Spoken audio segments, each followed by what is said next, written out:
الماركتينج واهميه الماركتينج.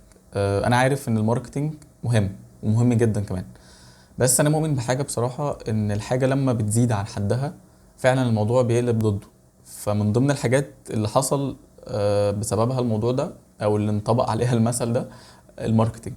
فللاسف بتكتشف ان في ناس مثلا، سواء كان حد مثلا بيقدم خدمه معينه، بيقدم منتج معين، مش شرط حتى كورس، بيقدم منتج معين بيبيعه لفئه معينه من الناس، بتلاقي ان هو عامل ماركتينج كامبينز يعني حاجه واو. تلاقي ان هو بيخلي لك التوقعات اصلا عاليه قوي. بتيجي بعد كده تكتشف ان الحاجه دي لما تيجي بقى تشتريها او لما تيجي تاخدها، تكتشف ان هي فاضيه جدا، اللي هو كانه حرفيا بيبيع هوا.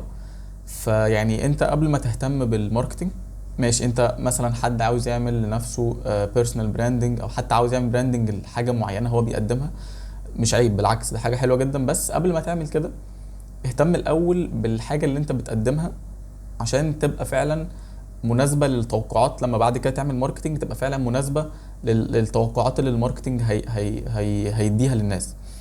فبس يعني اتقي ربنا في الحاجه اللي انت بتعملها الاول، عشان ما يبقاش فعلا انت كانك بتبيع هوا. يعني انت هتبقى فاضي كده جدا، هتبقى فاضي جدا من جوه. يعني انا كم مره، انا اتلسعت من الموضوع ده كتير. انت مثلا كم مره بتروح تاخد مثلا خلينا نقول كورس مثلا لغه جديده مثلا ولا حاجه، وتيجي تكتشف ان انت وانت في الكورس، او عامه لما تكون بدات فيه يعني، تكتشف ان قد ايه مثلا ال الشخص اللي بيشرح، ان هو اصلا ما بيكونش مؤهل اصلا ان هو يشرح. وتلاقيه ان انت يعني، انت لما حضرت الكورس انت ممكن تكون حضرت بسبب الماركتنج اللي عامله الجبار على نفسه، وبعد كده تيجي تشوف ان هو لا، يعني ما كانش مستاهل خالص الكلام ده.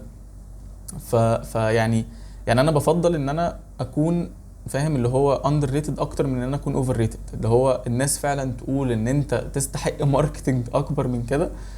غير يعني انا احب كده، غير ان الناس تقول لي ان انت عامل ماركتنج وشو على الفاضي. فانا دلوقتي بقيت لما باجي اخد حاجه معينه والله، لان انا يعني جربت كتير، فبقيت خلاص لما بشوف حاجه مثلا الماركتنج بتاعها جامد قوي، بقيت بحس ان هو لا، يعني انا ما اعرفش برضه، مش هاخد او مش هقع تاني. والعكس، بقيت بحس ان الناس اللي هي فعلا الماركتنج بتاعها مش قد كده، انا بقيت باخد اول انطباع عنهم بجد، بقيت باخد اول انطباع عنهم ان هم دول فعلا مهتمين قوي بالجزء التكنيكال اللي هم بيقدموه، اكتر من ان هم يفكروا ازاي يطلعوا على السوشيال ميديا، ازاي يعملوا كامبينز، ازاي وازاي وازاي. فبقيت بحس ان الموضوع اتشقلب، وهو انا شايف ان هو كده رجع لطبيعته. فبس يعني دي رسالة للناس اللي هم بيقدموا حاجة،